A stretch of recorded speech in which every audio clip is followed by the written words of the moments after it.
everybody, and welcome to We the GamerCast. It publishes every single Monday at youtube.com/carpoolgaming. Patrons get it first at patreon.com/carpoolgaming. And, of course, podcast services around the globe. What am I even saying? I got a little messed up. I'm not going to lie to you guys, but we got one take. We're a one take wonder. We're going to keep on going. This is a motivating episode of We the GamerCast, and I can't wait for you guys to hear my conversation with Jason Lacy, but I'm getting ahead of myself because if you're new, here's the deal. Every week I have sweet hangs with a stranger or a longtime friend from the internet, and if you want to be on the show, just DM me. Just follow me on Twitter at Sean Capri, Sean like Connery, Capri like the pants. It's not going anywhere. Everything's going to be fine. Everybody just calm down. You can tweet at me on Twitter. Holy cow, what a week it has been. I have purchased Pokemon Scarlet. I feel, you know what, we should be more worried that Pokemon Scarlet and Violet are going to fall apart any moment. I feel like that's in maybe rougher shape than Twitter at this point. Let's just be, I'm just calling it out. Maybe this is not the best way to start a show. I just still want you guys to listen to the conversation.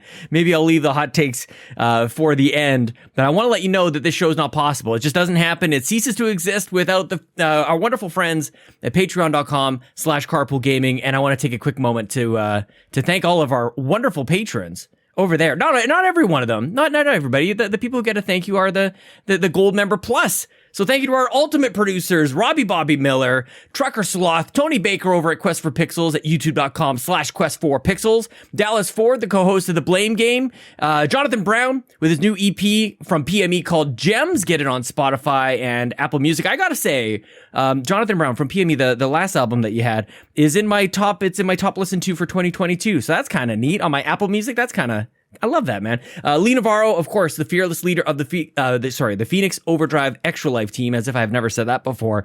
You can win a PS5. Check out phoenixoverdrive.com or check out the Extra Life channel in our Discord, and you guys could find out how you can win a PS5 because they're giving one away, and we're raising money for those kids. And what a special year for Extra Life it was. We're going to be looking forward to next year. Jason and I chat about that a little bit in this conversation. Platinum producers Marcus McCracken and RJ Kern and all of our gold members, and Cecily Carrozza, Dallas Robbins, Drellish, Foolish Fuji, Emily O'Kelly, Jose Jimenez, Marcus O'Neill, Skinny Mac, and the Snack Network. Now, I got to take the kids over to the library. But I have one or two things I would like to tell you guys while I still have your attention. And before we jump into I think it's a motivating, I feel like there's a lot to take away from this conversation that you're about to hear with Jason Lacy, who's been on the show recently. And I promised a lot of people over the summer, I'm like, you gotta be on sooner rather than later. So I think you can expect a little bit of this. I have a guest lined up for next week. I never like to jinx it by saying who it is, but I'm stoked about next week. As much as I'm excited about this week, next week's going to be great. Last week, if you missed it, was Justin Masson. It was also very good. Like, I think this show, we're beyond to something here, 7 years into doing We the GamerCast, which is amazing. Now, you guys have heard about the Backtrackers. You've heard me talk about the Backtrackers. It's a community-driven video game book club that Delroy and Marcus O'Neill have been leading, and they met earlier today as I record this, talking about Sayonara Wild Hearts and Greece, I guess it's Greece. I have to walk that back a little bit. I've been told... I have to say, something is happening right now where I will make a claim about something, and I guess it's because I say it kind of blowhardy, but people are clapping back, I think, as the kids would say.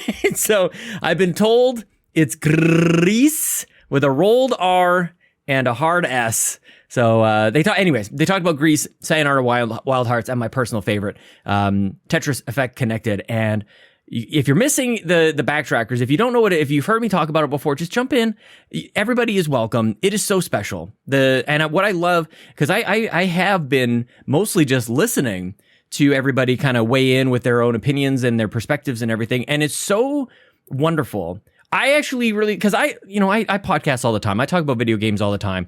And so it's very refreshing to hear a completely different perspective and set of perspectives. And the way that it's run is so welcoming. And if you don't want to talk, you don't have to talk. If you just want to listen, you could be there. But I'm telling you guys, there's something special happening here. And it really is because it's coming from the community. But the reason I'm going on and on about it this time is every time the Backtrackers meet, someone is selected to choose the next game. And wouldn't you know it, your boy was selected for the next game. So I panicked. I wasn't sure what to pick. I don't even know what I'm supposed to play next. So there's all these things. I was about to do a tournament bracket But one of the games that I want to play I don't know if this is even being talked about in the Game of the Year conversation, but I want to get to this. So I'm going to use this excuse and I'm going to invite you to join us and talk about Return to Monkey Island, the point and click classic style game. It's on Game Pass. It's available on like everything, even on Linux. I think I saw you guys could even all you Linux, even Todd Oxtra, you can play it on Linux. I'm sure you and Donnie will. I don't know, maybe Dev. I'm not sure. So join us December 17th. Go play the game. It's how long to beat says it's 11 hours to beat the game. 17 hours if you're a completionist. So we've got lots of time. We've got about a month as we're listening to this. Join us. Check out the backtrackers in the Discord. All the links are in the show notes. So there. That's it. That's all I'm gonna say because I gotta get you listening to Jason Lacy because this is great. Jason Lacy, my good friend, one of the longest. I feel like I've known him for going on the better part of a decade, which is kind of amazing. That's kind of where we're at with this. Jason Lacy, host of Flux Deposed. You can go back and listen to, I think I recommend this. This might be almost like a bit of a two-parter. He's been on the show many times. He was actually a co-host of mine on If We Were at Nintendo for a short little stint. But the last time he was on was only, I think it was in the summertime. And this conversation is a good pairing up with it, actually. So you can go back, or maybe if you remember that conversation, there's a turn that happens. And I'm very proud of Jason. I'm really happy to see what's happening. I love to see this ambition. You're going to see a new side, I think, maybe a return to form for Jason Lacy. So please enjoy this. All the links to follow Jason are in the show notes. So click on them all. Follow Jason if you haven't already. So here he is, my good friend and yours, Mr. Jason Lacy.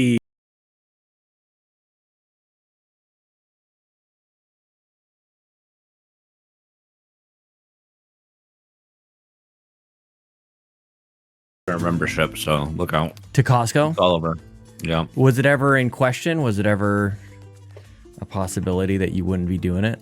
We haven't had one in a while, actually. What? Yeah. Yeah. Oh, that's why.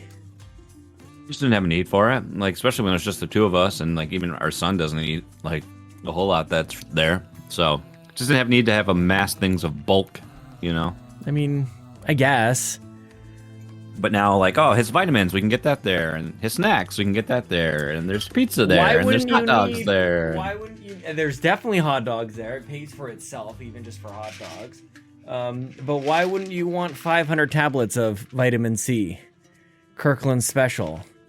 Kirkland, baby. I don't remember if I took this today. I think I might have to do this. One of my favorite YouTube jokes. It was not jokes, but it's I don't even remember who made it, but it was a video. It was like all the outtakes from a beer commercial, the Kirkland Lights, and so they got this whole wall of empty cases that he busts through and says a tagline every time, and the only one I can ever remember is Kirkland Light. Don't drink water, fish piss in it. Is that really a thing? There's Kirkland. I haven't seen Kirkland beer. That's really a thing? They have the Costco branded beer. They have like their domestic lager. Yeah. I should try this. It's gotta be good. It's gotta be like, it's probably like as good as Bud Light. Well, it probably is something else. Like that's always the thing. It's like you get Kirkland, but it's actually like if you get like Kirkland diapers, like they're Huggies or something. Like they're the same but different. Like how does that ever make any sense? I don't really understand. Or the vodka, I think I've heard is Grey Goose. Sure. Oh, which very expensive, you know. Here, I need to show this to you because you'll. I was just appreciating that. That is a sick shirt, man. I love that. I'm doing it wrong. Yeah, right over your face, exactly. Yeah. Why did I always did that for? I don't know. I can't hide this majestic mustache. Look at this thing. Yeah. How much wax do you have in the mustache? Not much, like dude. That? I found the good stuff. Yeah. I found the good stuff. That's like rubber cement. That does the trick. Yeah, you just use a little bit, but the price of it is intense, man. Like some of this stuff, you're like, ooh, I can't spend that kind of money, but you don't need as much, so it's not the same. Because they found their market. You know, they found there's a bunch of dudes like me that are like, yep. Just sell it to me. I feel left out on the beard front. I'm not gonna lie. Like I feel like it's something I should be Sean, able to just do. I feel left out on the top of my head front. So I mean, I've started to notice. I'm wearing a hat right now, but I really have to pick and choose when I'm wearing a ball cap these days because I think it's thinning out my hair. Ooh. You know, like, I don't know if you've ever, I don't know. I'm trying to think of anything that somebody might relate to, but like I played soccer as a kid a lot, like, and as an adult as well, played soccer a lot. So you wear shin pads at least a couple times a week and you're running around and things are rubbing and stuff. And so around my ankles, which is where kind of like the shin pad grabs hold, you know, it's got a whole kind of like thing there. And up my leg, like there's parts of my leg that don't grow hair. It's just been like rubbed off. Like it's just, those follicles are dead. And so I think the same was happening with hats. I think I was wearing hats too much. So I don't know. Did you? I've heard that, but I feel like that's a wife's tale or something. Well, how many hats did you wear? How many? What's your hat? Not that often, honestly. Yeah. Not really. I don't know if we've ever talked about. I enjoyed a good old flat cap every now and then. Yeah. But I wasn't a ball cap guy too much until now, because now it's like. Don't got to worry about messing up the hair. No hat hair, no problem, you know? Yeah. It's the best. I can wear a beanie. I can wear a winter hat. I can wear a flat cap. I can wear a snapback. You name it. A snapback? Like, is that like this is a little pop? Just, okay. Yeah. I don't have any of those. All my hats are the Pro Fit things. I mean, you're a pro, so what can I say? I don't know if that's what that is. I don't know why I do that, because like you can just adjust. I'm always like looking for the right size with these hats. But I could just adjust it if I just had the adjustable ones, the snapbacks. Let's do it. Yeah. I don't know, man. I actually don't know if we've talked about your beard a number of times on the program, but I don't know if we've ever talked about the top of your head as you bring it up. What is it like making that decision? It's alarming when you go back and look at earlier Flex to Pose videos or PSVG videos. I'm like, oh. And I forgot, like, some coworkers found... my Giphy. Oh yeah. That were a bunch of the clips that Rybo had made that turned into GIFs. So every once in a while they'll show up in company-wide emails. And then I'm like, who is that person? Like a trimmed beard, very short, you know, very well kept. Mm-hmm. This isn't well kept, but I mean, you know. Yeah. Just on the face. And then hair. Like this man used to go to the barber. Yeah. Got professionally styled. There's some flow there. You know, honestly, it was COVID. I think we might chat about this years ago, but that's what kind of brought it on. Is like I used to go. There's a really good barbershop here in town, but you know they don't take appointments. You go, they have to sit there and wait, waste a whole lunch hour, or then it never was convenient. Yeah. And I don't want to wait 2 hours just to get a haircut. Yeah. And then the price. I mean, you're paying $20 for a haircut, plus you want a tip or whatever it is. I don't even remember now. So then, like right during lockdown, I was like. We just tossed around an idea, and I was like, it's been all because I've had my hair. I used to have my hair like high and tight like this, every once in a while. And I was like, maybe it's time because I had it long, was that figuratively, but I was like, why don't? And my wife was like, I could probably cut it. I'm like, all right, let's just go for it. Why not? And then just kept going with it, and then that's a brave thing to say, though. What was that like? I think I could cut it. Like, what do you mean you think you can cut hair? Like, what did she have any business saying that? Or just like cut it off. Like, what was the goal? Really? Okay, yeah, because we were just gonna buzz it. Okay, put it on put a 2 guard on, and just go over. And then, and she's been cutting our son's hair now. He's never had a haircut. She's always cut his hair. Yeah. So she's definitely gotten better at it. But I'll never forget the one time when she forgot to put the guard on, and then she's like, "Oh my gosh, you have to wear a hat. I've murdered you." I'm like. Just do the whole thing then that way. And that's all we do. And like no guard, just buzz it all. And it's the greatest because I can get a haircut every week. It doesn't cost anything. Nice probably saved like $300 since we started doing this, And I'm sure like I noticed probably when I was in my probably early 30s that, the forehead was just getting a little taller. Yeah. And now, like, I think there's more of a bald spot, I think, technically on the back of my head. But, I mean, yeah, the hairline in front's pretty... I like to joke that I'm slowly turning into, like, Dr. Venture a little bit. But I feel like I'm becoming just a caricature of my former self. You know, with the ridiculous... the beard is one thing. But then I got the funny... I got the round glasses. I got the chrome dome. And then I got this big-ass curly mustache now. And for my holiday party, I'm definitely going full circle, like full curl all the way around to do it. Yeah, why not? I'm glad it's intentional. That's all I got to say about it. I'm glad that there's like a direction to this and some you've been thinking about it. At least it's putting it together. You're well put together. I try to bring some whimsy to my life, Well, I've always been commented like my thick eyebrows, my hair has always been fairly thick, but it's just recently, and I've grown up like not thinking that this was ever going to be a concern. I've never thought like, and my dad's got lots of hair, and I know it's supposed to be on your mom's side, but my mom's dad passed away before any of us were born, so I never met him. And I don't even know if he ever got old enough to find out what destiny awaited his noggin. So I'm not really sure. My brothers have like a lot of hair and everything, so I've just never really thought like this could be part of my future. I've just been like very grateful that it seems like I've got a lot of hair, but lately I'm just like, oh. So I don't know if like that's kind of what it's a selfish question, like where. You know, when you first started to realize that the forehead was creeping up a little bit, like how did you like? Was it just whatever, or?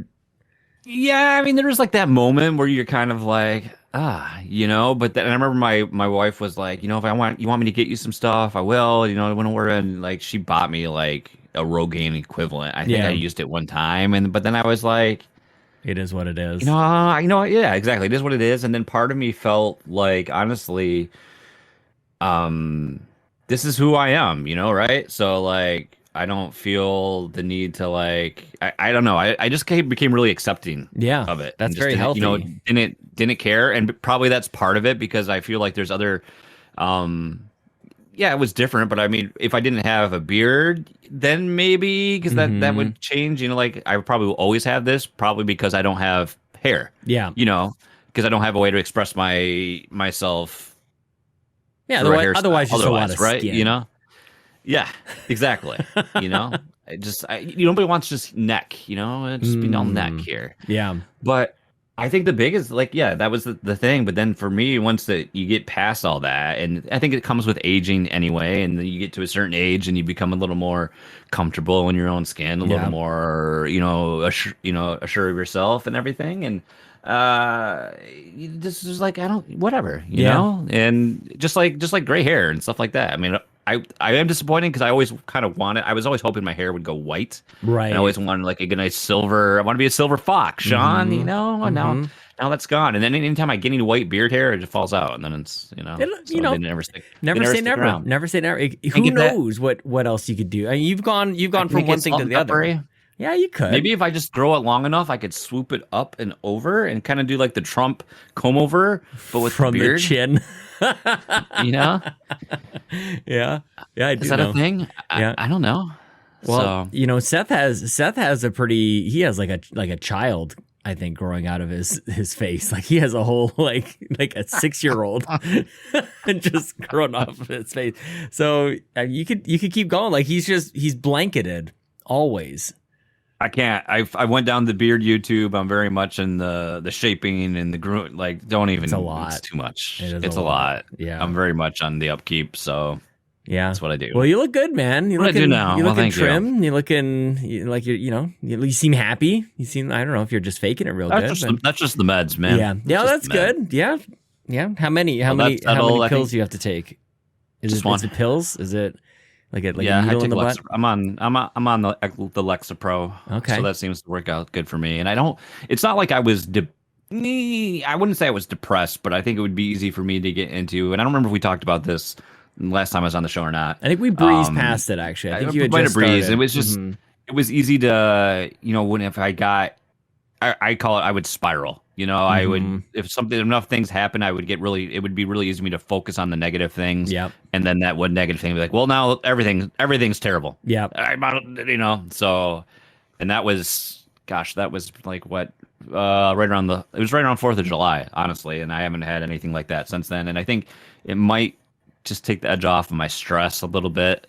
I mean, sure, there's still moments, but, I think for the most part, it's been, beneficial. And, I don't like that. It's like, I'm just going to add 10 pounds to your weight and never let you get below that ever again. Is that a thing? I didn't notice that. Yeah, for me it was, and I don't think that's from the pill itself, but it might affect maybe your metabolism or at least just give you cravings that I'm just like, whatever, I'm just going to give into you. So like typically, I would hover, in that 168, 170 range. And now my body's like, you're not going to drop under 180. It doesn't matter what you do, what you eat. This is you now. So that's like, Could be a combination too, the medication, but also, we're no spring chickens anymore. I feel like there's a certain point where your body just like, and now you're shaped differently. Like like it's just, I don't know, the bones go in different places. I'm assuming there's snow in Alberta. Oh, so much. I took Lincoln skiing last weekend. We had our first snow. Like, I don't remember ever getting snow this early, but we had like a winter storm that came the past couple days through tomorrow. And we don't have a ton of snow, but we did have snow on the ground, and like, so we got the sled out last night. And we've got a little hill on the one side of our house, so we're doing that. And it's like the moments like that where like I'm pushing him and my wife down the sled, and I'm like, I'm going to give it to him. I'm going to get him going. And I'm like, I know I'm going to fall to do it, so I do. And then you're just like, why did I do that? Because it just hurts. And it's like moments like that when you realize, okay, you forget you're not 25. You know, you do all the things, but it's just like the recovery isn't there. The mobility isn't there. That's the thing, is the recovery isn't there. You're not really ready for it. Like maybe it's been a little longer than you think that, like, since you were that active or pushed yourself like that. Court and I were chatting a little while ago, and he's like, yeah, getting old sucks, and you get hurt more easily. I'm like, honestly, like my response was like, I think my body is just like now realizing all the crap that I had done to it over the decades. And it's not to say like I was like jumping off buildings or anything. Like I only did that like twice. Because everybody makes backyard wrestling videos, of course. So we definitely had those with like the mini DV tapes or whatever, or the camcorders and stuff. We definitely did some of that. But it was mostly just like soccer and running, and I sprained my ankles a lot as a kid, and that, like, it's not like that just goes away. Like there's scar tissue and all this other stuff. So my body's like, I'll remember that, for sure. So that's I think that's just where I'm at now. But I'm personally like, I feel better than ever, honestly. Good. And I'm kind of getting like, this is the tough season. November, December for me personally has always been pretty rough. Like the holidays kind of bring their own stresses. Like work kind of all compiles. Like it all comes down to this. Like kind of doesn't matter the other 10 months of the year. Like November, December, like is all that matters. So it's like, hopefully it all works out. That would be good. But like this is probably the first year I'm going into this time of year with this much activity. And like this kind of, I'm fairly regular. I wish I could say I'm like every single day, 4:30, I'm up. But I wasn't this morning. Like I slept in until I had to go to work. But though today is a good day, today's a good example where I'm like, that's the last thing I want to do. Personally, it's just like what I've come to realize is I don't want to wake up and the next thing I do is work. That sucks for me. I like, as much as I would rather, like on paper, it seems like I would just want to be in bed as long as humanly possible and then roll out and do whatever. But like, if that means that the first thing I do after waking up, after cleansing and whatnot, is working, dude. Yeah. And I like my job, I actually can't imagine if I were to like really dislike it. Like, I don't know. Sure. So inserting something in between has been positive for sure. I used to be really good about that, and I fell off a couple months ago, and it's just been a struggle to get, like I not quite that early, but I'd get up, sometime between 5:30, and you fall off of that train, and it's never so back fast. in the station. It feels like, because I can't, like, just getting up before 6 now. I can't even seem to do that. I don't know why. What's bedtime for you? This is the Old Man Podcast. Welcome to the Old Man 10. Podcast. Yeah, definitely 10. Just because if I stay up till 11, because here's like the when you guys were doing Extra Life, I was like, oh, I'm gonna play with the guys, and then I played for a bit. Was that the same as? That was 2 weekends ago, wasn't it? Or was that last weekend? Yep, no, 2 weeks ago. 2 weekends. No. And then the one night I was like, oh, I'm gonna do a splat, and I called it early that night, and I was like, yep, good. And I knew, because then the time changed and that messed everything up. My kid woke up really early, but then like when they had the Splatfest weekend, I'm like, I'm going for it. Friday night, let's go. I stayed up till 1. And he woke up at 5. Oh, and I was that's just like, brutal. oh my God. So that's why, like, it's just not, the dice roll is just not worth it anymore, But I do like those quiet moments if I'm up first, and it's like, it's nice to like just be up, house is dark, you're the only one there, sipping some coffee, let alone if I've before I take the dog for a walk or do ring fit, or I would do something. Haven't done that in forever, but I sold mine. Something like that, and then it is what it is. Yeah. And sometimes, unfortunately, though, if I would get up that early in those quiet moments, sometimes unfortunately, I would work. So, Yeah. Just because, I, not because I had to, I don't know. I just would. I don't know. I don't consider myself a workaholic, but I probably am. I don't know. Just the first step is admitting you have a problem. Jason. Unfortunate trap a lot of us fall into in corporate America. Yeah. Well, that's the thing. Like, I don't know. It just depends on like where you're at with everything. As long as if that's what you genuinely want to do, then get after it, man. I think that's odd. Like, whatever it is, get after it. Like, find what you're excited about, whatever excites you. If it's work, then I think whatever motivates you and everything. And I think with work too, like, having. Now that I don't have it. First, it was kind of disappointing to not have a team underneath me any longer. But then it was also super freeing because now I don't have to show up I don't have to show up for anyone else anymore.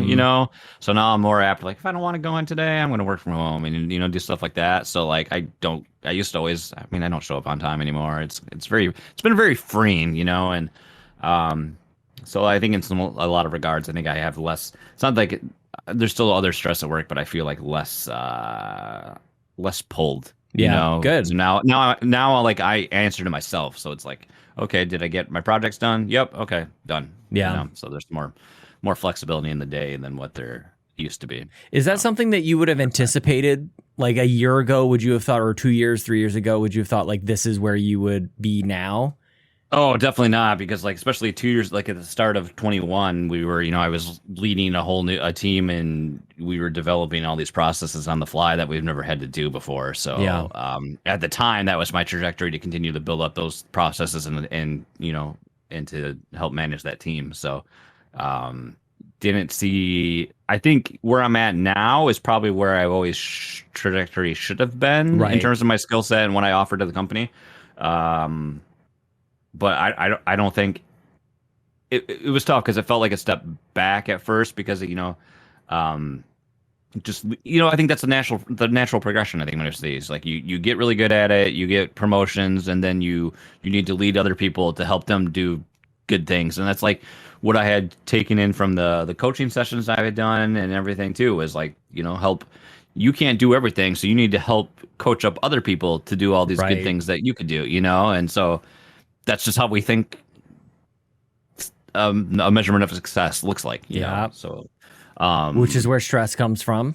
When that's not happening, it's like, well, it must be me. I must be doing something wrong or whatever it is. Like, I just think that it's all based on expectations, which come from where. Sure. And it's like this standard path. And that's the one thing that I've probably repeated this a couple, maybe even with you, like, when I jump on this podcast and get to discover how everybody else is going through life, it's like, dude, the fact that any of us worry about where we are compared to anybody else is so crazy to me at this point. Sure. Because like based on what, man? No. Yeah. Ed Placencia doesn't even work on Fridays. He what? Like you can do that? Like that's awesome, man. Like there's a friend at work is gonna like go move to the Caribbean. She's just like, that's good. That's my plan. I'm like, that's odd. Like, you can do that? You can just leave? Like, because Canada is cold, and you're just going to go, like, work in the Caribbean, I guess. Like, that sounds like I didn't know that was... I didn't see that page in the life book. Yeah. Hey, is this a good time that we put the reoccurring joke in and say, should I start recording? Do we start the show now? Yeah, you want to start? Okay, everyone. What's up, everyone? Welcome back to We the GamerCast. I'm joined here by the Flexed-Opposed co-host, or one of the three, the tripod himself, Jason Lacy. Lucas actually is deceased now. We just carry on in his honor. It was only a matter of time. Sorry, Luke. Yeah. Sorry, Luke. You can bury him like Skinny Matt now. Yeah, we're gonna have to have I don't even want to say. I was gonna say a memorial. I think, but the sad part is it's already been started. With Skinny Matt. You got In the Eyes of the Angel? Can you cue that up? Or? Yeah.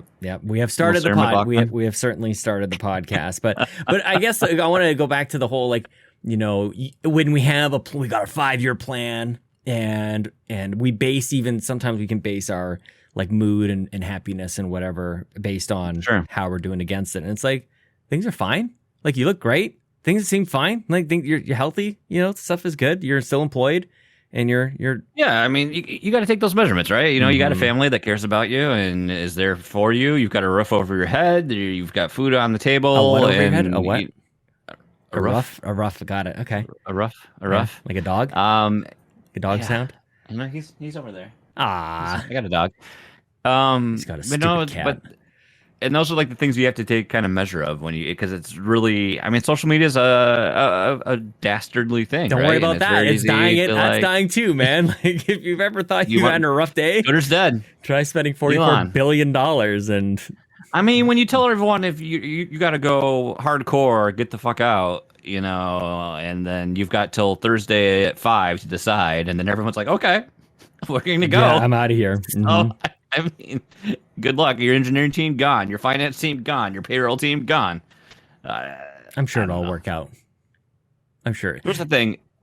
You can look. Okay, you can look at that. If we're going to go on that tangent here, you can look at that, you know, multiple ways, and ultimately, it's kind of like sports. You know, you want to get out with the old regime's staff and plug in your new. So, like, at the end of the day, if he's going to try to shape this, whatever this company and this product into whatever he wants, if he's going to get rid of the whatever, you know, he's going to want he's going to want his people in there to do that. Mm-hmm. Is that the right move? I don't know. I'm not. That's not doesn't seem very. Not my call. Doesn't seem very nice. Doesn't seem. No, I mean, I used to have a lot of respect and admiration towards him in terms of a entrepreneur, a mind, you know, all those things. And then now I'm just like, what was I thinking? Well, it's just so. I mean, like, yeah, it's so public is the whole thing of it. Yeah, is every decision it's on the world's stage. Like it's like he's probably doing very similar things to the other two companies or three or whatever it's been,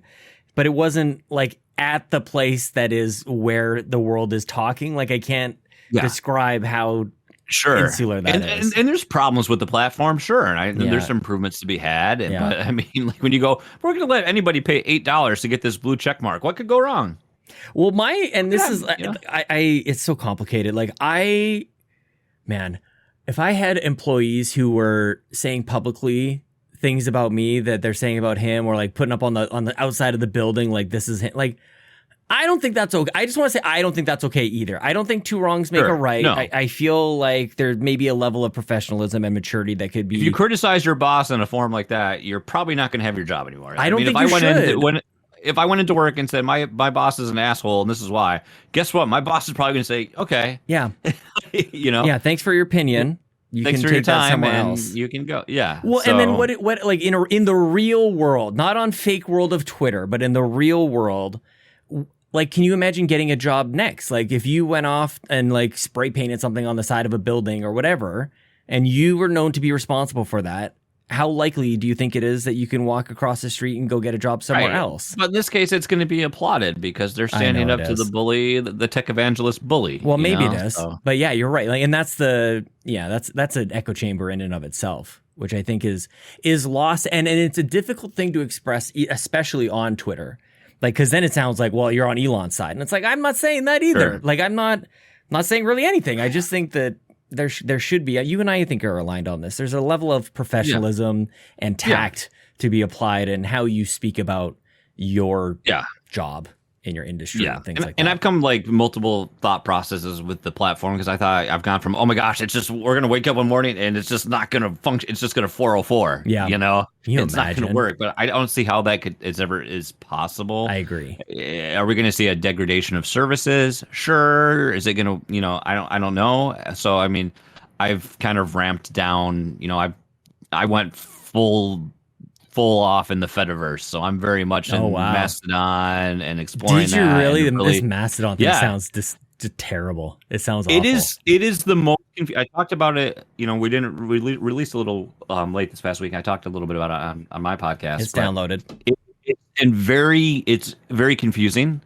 So I can give you the TLDR for you and your listeners right now. It's decentralized. You know, it's not a Twitter replacement. Okay, is it very similar to Twitter in functionality? Yes, but it's decentralized social media, so not one entity owns Mastodon, right? Yeah. So instead of having Twitter and its servers, and it's all centralized and controlled. You could spin up your own Mastodon server and host it, and you could have your account live on that server, but all the servers are able to talk to one another. So that's the federation. They're united. So it doesn't matter what instance of Mastodon use, like they refer to the servers as instances. Doesn't matter which instance you choose to make an account on, they all can speak to each other. And then you've got there's a nice touch there because each instance could be different. It could be keyed to a certain topic or themed in a certain way, and then each one's going to have a different kind of rules. Depends on the moderator who runs that server, what the rules are. So if there's let's say there's a group out there that's think of R the Donald from Reddit and all that came from that. If there's just a vile toxic instance out there, other instances can choose to blacklist them and not let you communicate with them, so you can just shut them off and you don't have to deal with it. And the refreshing part of the actual experience for me, there's no algorithm. So liking something doesn't do anything except tell the person that's posted it that you like it. Yeah. And you can do that. And then you can they have what's called boosting, which is retweeting. But there's not, there's no algorithm in the background that's taking those likes to say I should see this or not in my feed. I only see the things I follow. Yeah. Which is people or hashtags, which is really nice. There's no ads. It's just more of an organic experience. And what I kind of like that's been nice is the people that really flocked to this and helped really develop it were the groups that felt, the marginalized groups that felt pushed away and unseen and neglected and not welcome on other forms of social media. So it's kind of nice to... It's just been a very much more welcoming, and really the interactions I've had with people there have been really, I think what I've been looking for more in this point in my life is just more wholesome, more, I don't want to just say nice, but they've been nice, you know? So it's just been more intentional and more, less of the... Yeah, Twitter's a lot of, not everyone, but there's a lot of people on Twitter that their whole thing is I'm going to post something, it's going to go viral, and I'm going to take advantage of that moment and ride the lightning, you know? And there's just that's not how Mastodon works. You know, you're not going to be able to do that there. So I feel like that's probably something that could be said in the early chapters of every social media. Yes. Oh, yeah. 1,000%. Yeah. I see a lot of people come here. Oh, this feels like Twitter 2006. It feels like for me, it reminds me of hanging out in IRC chats. That's what I was going to say. It sounds like that's the way it was built. Yeah. So it's really captures for any of us in the the 30+ club, that more early aughts, late 90s internet experience type of thing. So. Isn't that the best though? Now we have the fastest internet has ever been, the more accessible that it's ever been, but let's go back 25 years and go, let's just use that. That was the best thing ever. We were able to dial into the internet and you got into these IRC chats, and it's we could do more, we could do better, but obviously we don't deserve it, and is it text based only? Is it can you throw up pictures and little videos and whatever? Yeah, it does. I have a view right now that's very similar to TweetDeck. Multi-tier. You can have lists and do all that. But yeah, it has video embed. It has pictures, and then they're really big on they're what do I want to say? Not the meta, but just the etiquette. There is very much if certain pictures. You have content warnings is a built-in. I'm twofold on this because I feel like there's so much on the internet now is oh, you can't trigger people of this or that, so we got to put, and that's the big, but that's a big thing that they have in there, that if you have a post about, you can put what's a content warning, and sometimes that's just etiquette, just if you're going to have a big post about whatever, so if it's something people aren't interested in, they don't have to expand your post to see it, but just correct me on this too, but notating anytime you post an image and then you have the text description of what that picture is actually, they're very big on that too for visually impaired users. So that's goes hand in hand in using the platform. And so it's been, and I don't know, it's been a pretty cool experience so far. And I've enjoyed, I think for me, what it was freeing, it was sad in a way, but also so freeing when I was started over, here's my account, zero followers, following 0, and I was okay, I can make this whatever I want. And do you attach it to like Fluxapose or anything? Because I had a similar, like I've got this like off right now to the I'm side. not. It's just me, and like in Twitter, you know, like I don't explore the professional side of my personality that much. Twitter has been very much gaming, Games, right? yeah. And then from here, I think it's more of I you know, I'm kind of like you. Yeah, do I use I was just, you know, I'm listening to We the GamerCast in sporadically as I have time, and like, you know, talking about how you're represented on the internet as your name. You're Sean Capri. What would you be if you weren't, you know?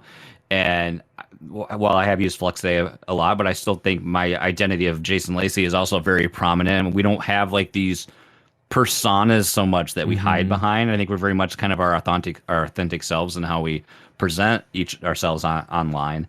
So it wasn't like, oh, I'm going to continue, like, I'm only going to be this Nintendo guy, or I'm going to be this weird beard guy, you know? And so it's still like this representation. But at the point right now, I like, Twitter's been very much for me just like the video game focused escape and not, you know, much else. But here, like, kind of continuing like the changes I've made in my professional life. And I think right now I'm just looking to continue to interact with people with, you know, all different point of views, and to connect and build new connections and relationships and learn about, you know, other people. And I've really started to cultivate that professionally. And I feel like that's really benefited me. And I've, you know, we joked about it. First of all, thank you for offering to have me come on. It feels like I was just here, you know. But I told you would be back soon, months ago, and I had to fulfill. I said that to a couple people over the summer. I'm like, I had to at least fulfill one of these things. So, and yeah, I think there's something that, you know, something coming up as well. So, and you know, so I joked last time. I was like, yeah, I'm trying to be a LinkedIn influencer, and I've been very intentional with the things I've posted there, and I've tried to make it a regular habit, not daily, but I try to post at least a couple times a week. And I get responses from coworkers that they, you know, appreciate the things I've said. They feel inspired by the things I've said. And I had someone approach me. We're doing our open enrollment for health benefits, and I had someone approach me and ask me if I ever had considered mentorship. And I was like, wait, like me mentoring someone? He goes, yeah. And like, he's like, yeah, you know, I really follow the things you do, and I really like appreciate the things you share. And I just, you know, I'm trying to learn as much as I can. And I'd really, you know, if you'd be open to something like that, I'd really love that. And so like, for me, that was like a very humbling and very, you know, just like an honorable, you just felt honored to have someone to appreciate you and recognize the skills that you bring, but then want you to help them, you know, with this next step of their career or their professional development. And so to go back full circle what we're talking about, I think that was the main thing that really, okay, yeah, I don't lead in this way, but this is like a full, like this really, for me, gives me that confirmation that what I'm doing is what it's what I want, you know. I'm checking those boxes, and like, this is the work that I'm doing, and the way I'm presenting myself is how it's coming across as well. So it's was pretty cool, you know. So all ties together, you know, I guess. So I think that's where I'm at in life, and I think that's more something I think that excites me now, where gaming is kind of taking a backseat, where I think I've had that, we've talked for a long time, and I think I've had that struggle in the podcast content journey where you just kind of, you know, and when you do the same show like that I've done for as many years, I mean, yeah, you're going to go through lulls and periods where you're like, yeah, okay, so we're just doing that, you know, it feels kind of like a chore. This is the thing. And it's been weird. It's been weird not without Lucas, and having Kevin step in has been obviously great, and that's been more exciting, but it's been giving me time to kind of explore, okay, what are some of these other passions, or what are these other things that can kind of fill me and fuel me. So, well, that's what I was going to jump in to say. Is it's a lot of words, Sean. I know. There's a lot of words just came out, man. I mean, it's funny because I listen to your podcast as well, so just being here chatting with you is like, this is just, it's kind of like that a little bit, just kind of listen to Jason do his thing. And from the person who doubted maybe if you could ever do a solo podcast, like, come on, man, like that, there's no doubt. But that's the thing for me as your friend, is like the most gratifying is, yeah, I've watched you, I guess struggle is the word that I would choose, like, you know, just like wrestle 100%. With it, I guess, like, because it's something that, you know, and you know that if you don't enjoy it, you feel like you should be enjoying, and there's like a conflict that can happen there. Yeah. So not wanting to let go of that keeps you in that space for a long time. But as soon as you allowed yourself a little bit to do that and exploring, it's like, oh snap, there's all these other things that are part of life that I'm actually enjoying. And that's I feel like that alone is inspirational, because a lot of people will just kind of will settle, or they'll just kind of like stick with whatever the situation is. And this, honestly, I feel like could be kind of applied to whatever, like relationships or whatever, like the job that you're in or the house that you're, like the country you live in or whatever else. Like you just kind of go like, I guess this is my life. And it's like to the point about like, maybe what if I could work in the Caribbean? What if there's all these other options? Like there's just other ways to do it, and exploring it is just whatever. Vancouver Island? Dude, it's fun. Did we talk about that? Because that's a thing. That was a thing.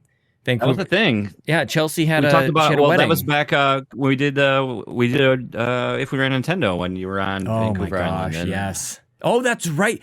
And that was the time. That was one of the most prominent times where I was on vacation and thought, what if we could make this work? And being devastated that we couldn't really figure it out, and just going like, I guess I'm going back home and going back to that. Like it wasn't even the job I'm at now. This is so long ago.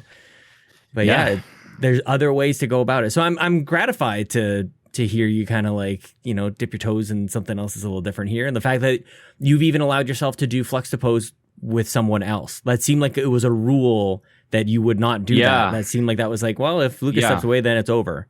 And it's like, I feel like that's almost, it's giving me like a reaction when I find myself doing it, because you and I are similar in this way, where you set up a rule and you like abide by that. It's got to be this. Oh, sure. And now I get like does it really have to be? Does it have to be that?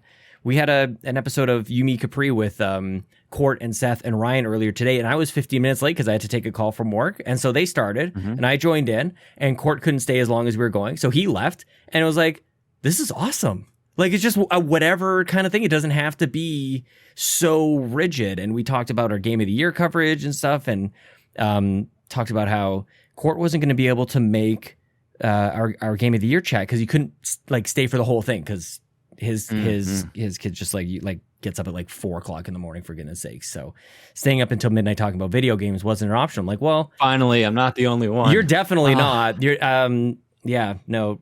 We have an automated set of bars, like a jail cell. My kids are not allowed out of their room until the whole time you said it was like the light or the clocks they knew. Now I know. I mean, that's part of it. I've only told part of the truth, but yeah, like a steel door, just like a. Speaking like of kids, I like how there's a go squeeze hanging out back there. Lincoln really wanted me to have this. So we went to a soccer game and they were giving out these samples at the end of the soccer game, and he felt like this was very special. He felt very lucky, and he really wanted me to have one. And so I had it down here, but it was just kind of sitting on my desk. And after a while, I kind of just took it back up to the kitchen because he was going to be the one to consume this thing. Yeah. And then he realized that that's what it was, and he brought it back down here. And he's like, Daddy, I really wanted you to have this. I'm like, all right, well, now it's up there with my Jenga Series X set up there. So, yeah, perfect. Yeah. Perfect. Yeah, he's a sweet kid, man. He's just like me at that age, though. Like, he's just so very, very sensitive, and really wanted to just, like, he loves reading, he loves learning. Like, I loved all of that stuff when I was his age, but also very, very sensitive. Yeah. So, sure. Yeah, man. So the kids aren't allowed. Then they went to bed, so they're in the panic room at this point. We've pushed all the buttons, and the only thing that can let them out is some sort of just like a little slit that you open once in a while. You hope they're good. Throw in some slop. Yeah. Just some applesauce on a plate. It's gonna. Oh, yeah. I was gonna make an Andor reference, but you haven't seen Andor. So not all of. No, it's good, right? Like, I should be watching this thing. Yeah, it's good. That was not for me. Well, for me, like the first, they released the first 3 episodes at once. I was like, well, I can see why, because like nothing. I don't know if I love it as much as everyone. Like it's very much a resounding hit, and I like what's there, but it's very much a more methodical developing, and there's no, it's Star Wars finally. Like, I think a lot of us have wanted to see without, without the Force, without the Jedi, without the Sith. Finally, like, real people like in this conflict and what that looks like. I struggle with that. I know people say that, but I struggle. Like I like the Jedi. I like I don't know. I like all that stuff. I don't know if that's exactly what I'm asking for. That's okay too. But I like Rogue One. Like I'm not like I just don't know that I'm looking specifically like get rid of all of the powers and all of the magic and everything like that. Like I don't know that I'm specifically saying that, but I do enjoy Rogue One is in a class of its own, dude. Like it's so good. But so is Obi-Wan. Like I didn't care if it didn't make sense or if it really like stretched the truth of the boundaries of the canon that we know. It's like don't care. Yeah. This is perfect. This is the perfect segue, Sean, because I have a joke for you. I'm ready. I have a joke for you. What did you, and I want to see if you react the same way all my coworkers have when I've told this. What did Yoda say? What did Yoda say when he saw himself in 4K? What? Ooh, HDMI.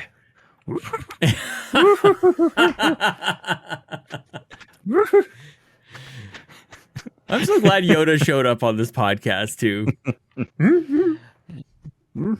I get excited by cables, Jason. Like I'm basically at that stage. Just like gotta have the right. I even do you have a box still full of cables? Oh yeah, dude, I even bought these 1 foot long network cables, just so that I didn't have to do so much cable management. You haven't lived till you ran a 100-footer though, my friend. Oh, I mean the blue one that comes into this room is 75. Oh wait, I forget you had to do that. You had to do that one for Chelsea. Chelsea's got the same thing running upstairs. Yeah, she's got a 75-footer going upstairs. There's a 75-footer coming out here. It's all switches. Everything changed, dude. When I went to Extra Life in 2019, it changed everything. I'm like, that's what those boxes do.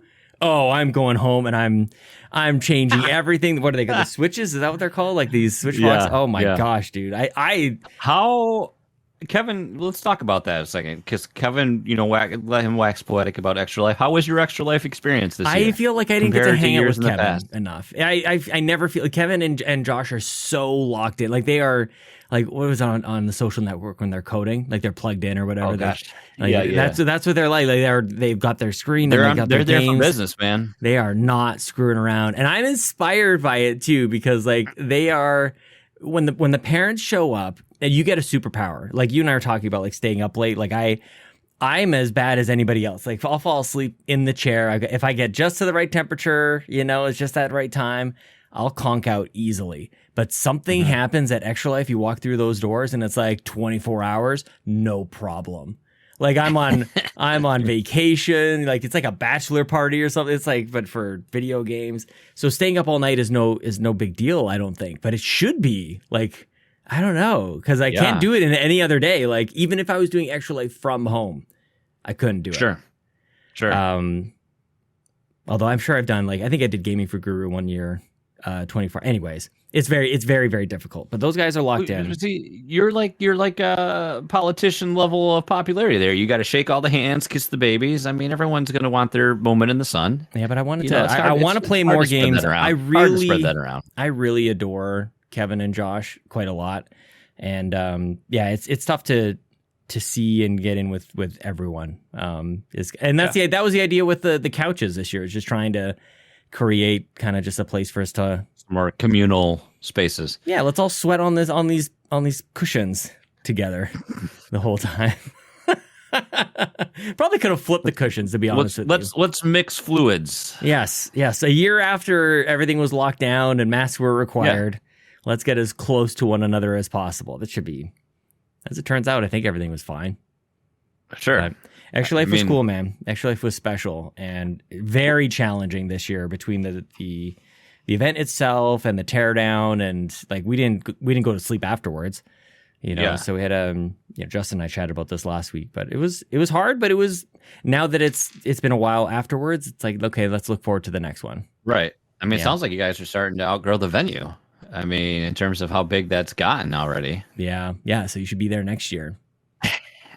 I've been talking with Kevin about, well, what would it look like if I flew into your airport there and then carpool down with you guys, and then you could just drop me off at the airport there, and I just fly home. That's what I'm saying. It's like just now now we've got you, Jason Lacy, because all I need you to do is to go like, so you're saying there's a chance? There's a chance. Well, like my wife's like, well, if you just let me know, soon enough, we could plan. I'm like, yeah, but there's nothing. Like, I don't think she understands. Like, there's nothing. There's nothing there, right? Like, this isn't like a destination for you. There's not really anything for you to entertain you to. If I'm not there. Yeah. So I've also learned a thing or two about like how people deal with distances and time in travel. So and I guess now that I've reflected on it a little bit, like in Edmonton, there's the closest like city is Calgary, and that's 3 hours away. So the closest like real thing is a good 3 hours away. And so I was just kind of like raised thinking, all right, well, if you're going to go anywhere, it's going to be a bit of a drive. And my mom's family all live in British Columbia. So we're all like going to Kelowna and Vancouver. It's a good 12, 13 hour drive through the mountains and stuff. So like, I was just like, 5 hours is nothing. But I don't think everybody really loved the train from New York City to Rome for 5 hours. Because I just thought that was like nothing. So I'm not sure I'm going to recommend it as like openly to everyone, because normally I would just say like, I mean, your train ride away to New York City, because I like Amtrak quite a lot, but apparently it's not for everyone. It's not for everyone. Yeah, so your family could come go to New York City, but it's a 5 hour train ride for bro. Right. So like what I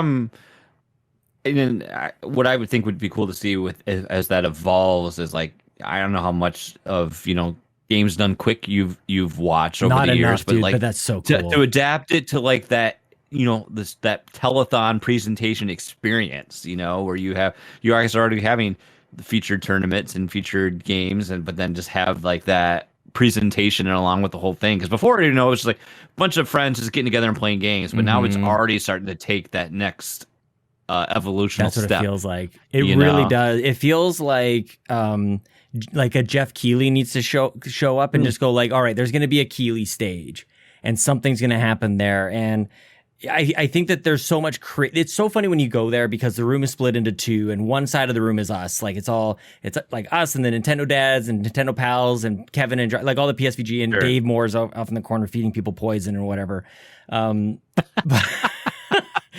So we're all crazy, like we're all creatives on one side, and on the other side, there's a couple streamers, but mostly like hardcore PC gamers. So one side is like very quiet, and then our side is just rambunctious, and everybody's getting up, and we're sitting on each other's laps, and everything's crazy. So it'll be interesting to see how that kind of bubbles up, that creative energy that when you get everyone together and Andros from Nintendo Pals is dressed up as Tingle, for goodness sakes. Like it's not that madness is happening. You gotta kick those kids off their PCs so you can have your StarCraft tournament. Dude, and that's the thing is like you think you've got 25 hours, 24 hours, and somehow you can't squeeze in a StarCraft tournament. Like we gotta do that. But some centralized, and that's not that we wanted to make. I'm always trying to be careful about this because I don't want Carpool Gaming or Yumi Capri or whatever the hell we're going to call ourselves next year. Surely there'll be a rebrand. I don't want to take over Phoenix Overdrive. Sure. So, but but you're right, because it just screams something should be doing that. So, and Justin and I chatted last week, and there's been a lot of kind of conversations going around about like the day before or 2 days before, even like, how do we make some sort of our own like con, like Extra Life Con, where like people could show up and they could be like live panels or live recordings of podcasts and stuff. And you could just choose like at 1 o'clock, it's Fluxoppose crossed with We the GamerCast or whatever.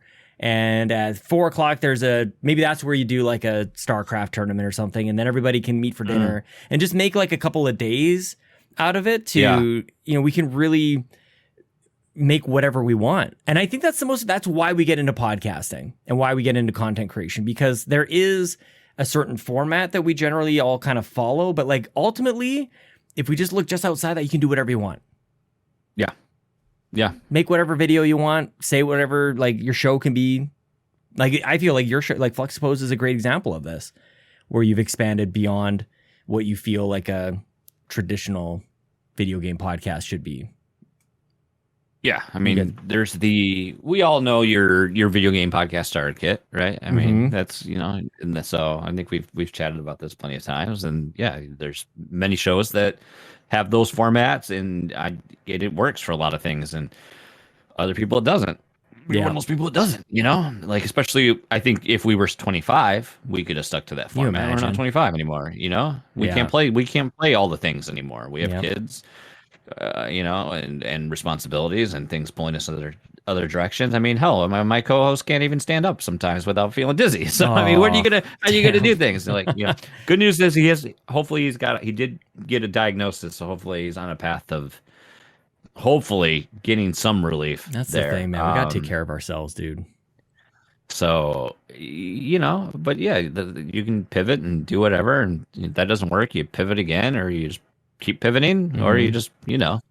It is who cares, right? Who cares? It's just time. At the end of the day, none of us, in my complete circles, none of us are doing this for a living. We do it for the passion, and some of us, what is success? It's like just what we talked about. You can't approach content or podcasting much like we talked about with social media anyway. You can't start just comparing yourself to other people, or I mean, if you're the type of thoughts will go to Bobby. Would he compare himself to other people? Yes, because he's going to put a target on that other person and then try to run him into the ground, because that was the type of competitive, motivated individual he was. But I mean, you can't just sit there and like, oh man, like we've been doing this for 3 months and we're not at kind of funny levels yet. What's going on? That's not the reality here. And I mean, let's face it. Like, everyone has a podcast. If you look, like, everyone has a podcast. Every other celebrity has a podcast. Yeah. So there's just a lot of things fighting for ears and eyes and attention and this and that. So just like do whatever the hell you want. No, the opposite. We should be discouraging people. Shut down there's too many podcasts. So if you weren't here around 2015, shut it down. Like there's enough. Yeah, there's enough slices. Yeah. Can you imagine if that's how I really felt? That'd be kind of funny, actually. Totally the opposite. Well, you say you were not doing it for a living, but I think we're doing it for quality of living. Honestly, I think that's part of it. It's a way, yeah. Because, you think about it's time consuming and it's challenging, and there's 1,000 reasons not to do it. But like you imagine life not doing it, and I mean, you've stuck around. You're still doing it. You've broken every rule you thought you had that would trigger the end of Fluxapose, but it's still going, man. Like I think that says something about what it means to you as part of who you are and what you like to do, and it gives you an opportunity to actually talk. I've talked about this before too. Like you don't get the opportunity to actually like express a full thought often. In you're often just trying, like, you're being polite to the next person, or you're in a meeting and you got to choose your time carefully. But like, I feel like that's why I love doing this show so much, because like you can just like sit back and let somebody kind of figure things out, and that's very gratifying, even just to see happen in person, like live in person. Mm-hmm. Like just what's on your mind, man? Like that's why I love doing this. I mean, and ultimately, too, don't all of us, I think at some level, we all want to feel like we have an opportunity to, like, I'm going to say it this way, be an expert on a subject matter and have an opportunity to express that. And, like, you don't get, like, that doesn't always happen in life, in the day. And, like, for me, that was even going back when I started using LinkedIn the way I did. It's like, well, am I the authority here? Is it right for me to speak of these things? I'm like, I'm no expert. People are just going to say, well, you don't know what the hell you're talking about. So, we all want these opportunities and these chances to be able to speak something that maybe not an expert, but something that really we're passionate about and that really ignites us. And that's what, podcasting does. And, if you're doing it for the engagement, that alone might not be the best way, I think doing anything with a singular goal in mind is probably like you're just shooting probably a little bit narrow. But I think, you talk about this and I think of like stand-up comedy in a way where like a joke doesn't start out as a joke that you hear on the special, like that comedian has workshopped it and various night clubs and things like that.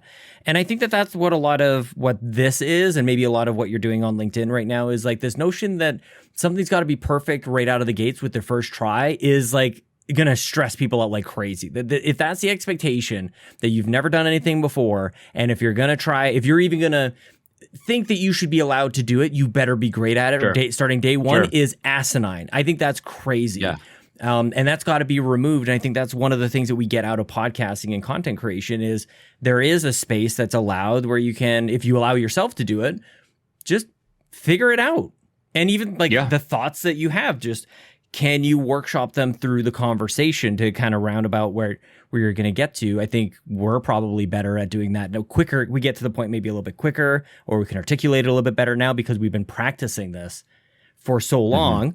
Going all the way back to our dear friend Elon, you know, what's happening on Twitter right now, I think is maybe a portion of this. I also think that those rockets sure exploded real big in the early days of SpaceX. I look at what is happening on Twitter, like those early rocket ships exploding or not landing properly. Like, I just think that it's a catastrophic, I want to say failure, but that sounds more permanent. But that's really what that was back in the early SpaceX days, I think. And this Twitter is just very public. I'm sure, I'd like to think that there's maybe lessons to be learned, and like maybe don't fly the rocket this way, or don't fill it up like this, or whatever. And they figured it out.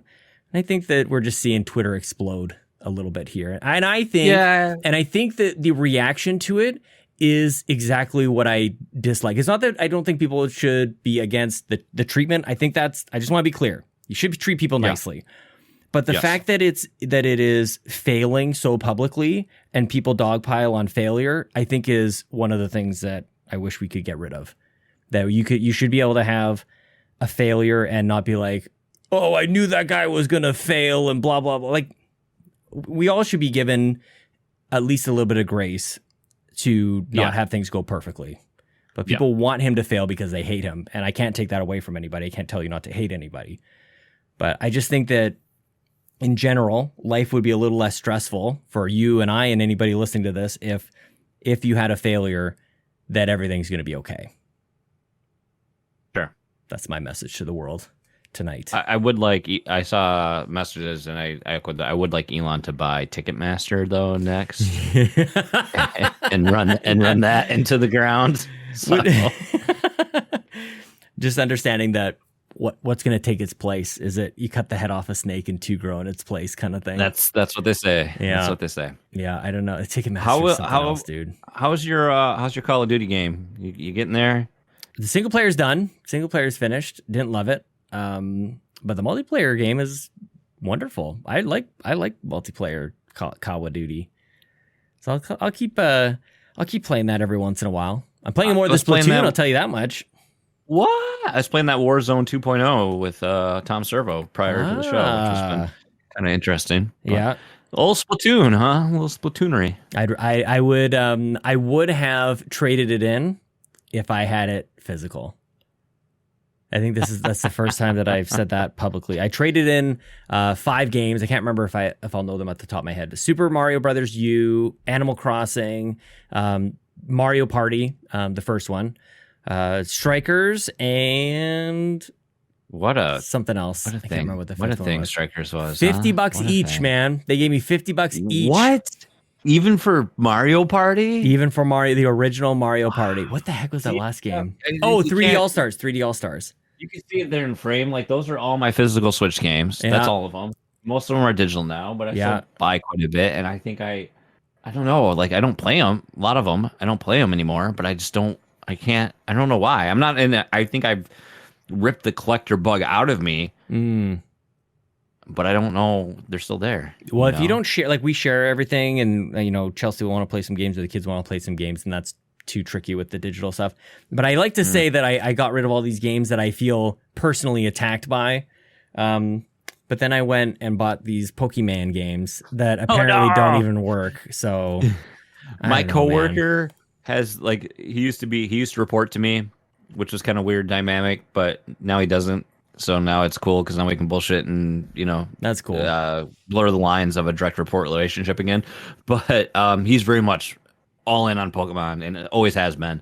And he has the same tradition every game that comes out. He gets it digitally and he takes Thursday. He either takes a half day or now he takes the Thursday off and the Friday. That's a good idea. And he goes to his local bar, just gets blitzed and then passes out probably by like 3:00 in the afternoon, and then sleeps until right before midnight, wakes up, and just goes. He just gets after it all weekend. That's awesome. And like, so here in Michigan, we had like storms and everything. I texted him today, like, how is it? He's like, I've only got one badge and like blah blah blah. It's so big, and like he's not going to care about I haven't read about it, but people are upset about frames and performance, whatever. And I've seen like, oh, they should have delayed this game. It wasn't ready. They had to get it out before Christmas. Blah blah blah blah. Yeah. He's not going to care. He's going to like it anyway. And it's like, So you almost did the rabble, which reminds me that is South Park on anything other than Paramount Plus? Because I saw it on Paramount. I'm on a 7-day still free on Comedy trial. Central? Oh, I don't know. Is that or is it on HBO? I think it might be on HBO as well. Oh, I don't have HBO. I think it's on HBO, and but it's on Paramount. Yeah. I watched the pandemic special, and I didn't realize it was a musical. And oh my god, dude. South Park might be one of the all-time greatest shows. It might be, like, it's up there with the all-time greats. It's up there with Seinfeld. It's up there. Like, dude, it is, like, not even just animated. Like, just shows. I think it is. Yeah.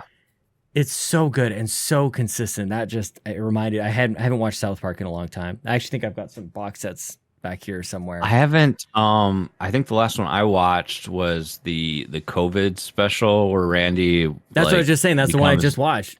What's the one? Oh, this one wasn't a musical one. This is the one where Randy becomes like a marijuana, has his own pot farm. Yeah, that's where I was starting. And then, with what happens to they think that the pot's a cure for COVID, and then okay, that's the one. Yeah, I thought so. Yeah. So at the beginning, he's like he's kind of like bragging a little bit that everybody else opened this kind of store and it got shut down because of the pandemic and everything. And he's like, well, my store is doing great. And to get back to the community, I'm doing like 10% off or whatever, like all this stuff. Okay. Yeah. This is the one. Yeah. So, and then they get onto all these songs, and I just like, it's so funny. And that's like Trey Parker, like in the olden days, was doing all that stuff. And of course, Book of Mormon and whatever, and the movie. I mean, there's a tradition there, right? Like, what would Brian Boitano do? What would Brian, if he were here right now? Or, blame Canada? Or, of course. There's been some great. Can I make a request for a brief intermission? Because I'm going to take the dog upstairs and let him loose. Yeah. Say hello to my wife. Just got home. I'm just going to say hello real quick, and then I'll be right back. Well, then let's talk about your thing. Let's do the thing when you come back. Okay. All right. I don't know if I'm going to do anything at this point. Like, part of me thinks if I could just talk to the audience maybe for a little bit, which I've been known to do, then I won't have to edit anything later. But then I don't know how long Jason is going to be. I don't know, like, how long does it take to get this dog upstairs when he says hi to, like, what if when he goes to say hi to his wife, she's got something really important to say? You can't just like go, can you put a pin in that? Cause I'm recording a podcast right now. I don't think that that's very nice. Earlier in the conversation though, we referenced vitamins, and I just want people to know, most of you listen on the audio feeds. But I did take a big old Kirkland size, Costco size vitamin C pill out here. And I did intend on taking these, but I've got a lot of little, I've got a little coffee thing here, but it's empty. And I've got a Diet Coke thing here, and it feels like it's melted ice. That's no good. And a little bit of this water, but I accidentally took a sip of this water here, and this is not today's water. This is from another day's water. So I mean, as far as washing down a pill or two, or vitamin, I should say, this is definitely not a pill. I guess it would work, but the other side of me thinks I've got actual drinks just in the other room that I could not have to choke this down. And also, does anybody else get weirded out by standing water as much as I do? I want to know that. Leave a comment below in the YouTube, because this is where life starts. You know what I mean? Like, this is like we all started as unicellular organisms. I don't even monocellular, singular cells. I don't know, man. But you leave water standing around long enough. What I'm trying to say is, like, there'll be like some blue algae growing up out of this thing, or I don't know what happens. So I get a little weirded out by that. I need like I need like a flowing, like a river, like a current. Like I need like a creek. You don't just like drink out of a puddle. That's disgusting. But a fresh creek, refreshing. Absolutely. That would be delicious. But I look at this and it's a room temperature, moist environment, a damp environment. And I just don't think that's good to like put inside of my mouth, if that makes any sense to you. I don't know. Maybe I'm a little, but it doesn't taste as good. I was just about to do it. I was just about to take a sip to prove that it doesn't taste as good. But then I just realized all those things that I just said. I don't know what things are living in. Remember the Simpsons episode where Lisa like has her little like colony that like thinks that she's the creator? Like what if I'm drinking little like the next civilization with every sip of this old water that's just been sitting here in a non-extreme environment, not refrigerated, not heated, not nothing, just like sitting here. Not really a whole lot of sunlight getting after it. So I guess there's that. But I don't know, man. It's kind of like a fish. Fish tanks are they're different too, though. Fish tanks get really nasty. There's literally living things in there, and you dump food in there, and then they eat it, and they do their stuff.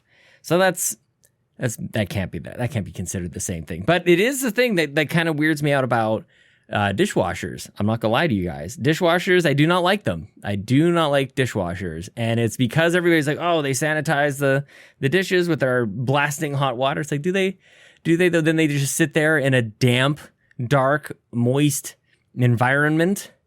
And so many bacteria. It's a bacteria breeding ground. You know, it's no good. They don't like it, and dishwashers end up stinking after a little while. And yes, I know how to clean a dishwasher. I've seen YouTube. Thank you very much.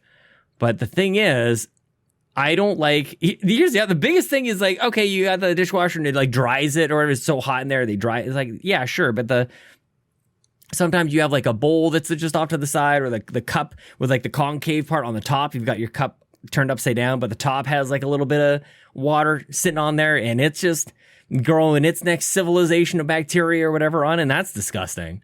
But then you pick it up and you're like, I better not spill any of this water off on anything else that's still in the dishwasher, because then why did I even dry it?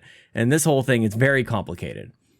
Just a little insight into what the heck goes on into this brain. And I'm very curious to know how many people expected me to go on this long. This is what I was saying at the beginning when Jason first stepped away. It's like, how long could he be gone for? He didn't really say, like, he said in intermission.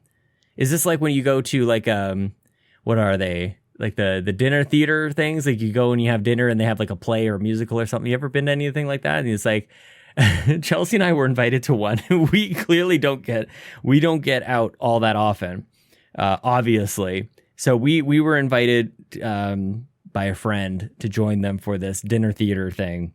And it just seemed to be going on and on. It was forever. Like, oh my gosh. Like, okay, this sounds like this song that they're doing sounds like a bit of a climax. It sounds like maybe this is it. And they do it, and they have a big finish, and they have everybody comes out and they're like, thank you, everybody. And everybody's clapping. And Chelsea and I grab our coats, like we're ready to go. And the people who invited us were like, oh my gosh, dude, that actually scared me so much. The way that you jumped into the room so fast.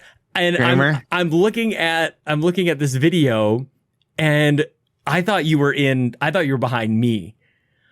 I thought like our screens are so close together. Were you just going this whole time? I've been going the whole time. I've just been like rambling on about God knows what. In my mind, I'm like, oh, perfect. He's just going to write down the time. We're just going to cut. He's going to trim. It was an option. I talked about that as being an option, and depending on how long you were going to be, I thought, well, I could do that, or I could just see how this goes.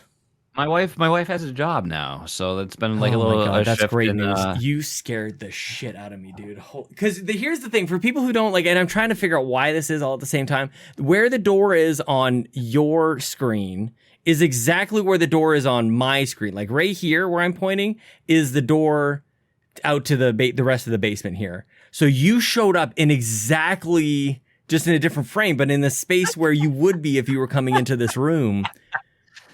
Oh God, this is great. That got me, dude. For real, that got me. she has a part-time job, and so she picked up a shift tonight. So I just wanted to say hello when she got home. That's cool. Very quick. Yeah. Well, welcome back. Listen, you can listen back and see what you missed. Did I miss anything? I was talking about water. Sean, I've been meaning to ask, did you ever check out Marvel Snap? I've not, but I do have a new phone that I could check it out because on. I really think, Sean, I think of you when I play it. Ooh, because I think Marvel it cards would really appeal to the overpower bug in you. That's now. See, we are friends. People have talked to me about Marvel Snap before, but all you got to do is know that I love Overpower so much. Because then you just go and look, and you're like, oh, look at all these, cool. Look at all of these, Because I'm not even like I'm definitely not a card game person, right? Yeah, like I tried Hearthstone, and it was bleh. And it's definitely like the Marvel thing that appeals to me. But there's been so many times I'm like, well, who the hell is this character? But then I'm like, Mojo. I was like, oh my God, I remember Mojo. Mojo, yes. Stuff like that. And then it's like the cards. And then I remember having the cards as a kid. And I'm downloading it. That's the appeal, man. That's the appeal. And like when I don't know if Kevin dropped off. I don't know if Josh still plays it. And I'm like, I'm in it, man. I'm in it. And then you see like these weird decks people come up with. Like, how does someone think to do this? And it's fun. So that's all I'll speak on it right now. I guess I'm downloading this stuff. I tried to my phone game has been Pokemon, and for some reason I've been able to kind of limit it to that. But that was definitely, it didn't take much. Like that was like not even an elevator pitch. All you needed to do is like, I just said, cards, hey Sean, it's like you like Overpower. It might appeal to Overpower. That's it. I'm not that complicated, and I put it all out there anyways. Like I overcomplicate things because I'm such a simple boy, Oh, but that reminds me now that it's Black Friday. Something. Yes, go crazy. It reminds me that now is Black Friday. I'm keeping my eye out on scanners, like a really good scanner, because I want to scan all my cards. And I've got a bunch of comics that I want to just I want to digitize some of this. At first, when you said scanners, I'm like, he's going to buy a police scanner? Why does he want that? Yeah, just sit outside and, solve crimes and whatever. Now we really are the old man podcast. Well, let's see what's going on today in town. Imagine. Dude. Someone ran a stoplight again. See, but now it's got to teach me what's going on. Oh, New York. Drag Spider-Man to New York. Okay, now I end my turn.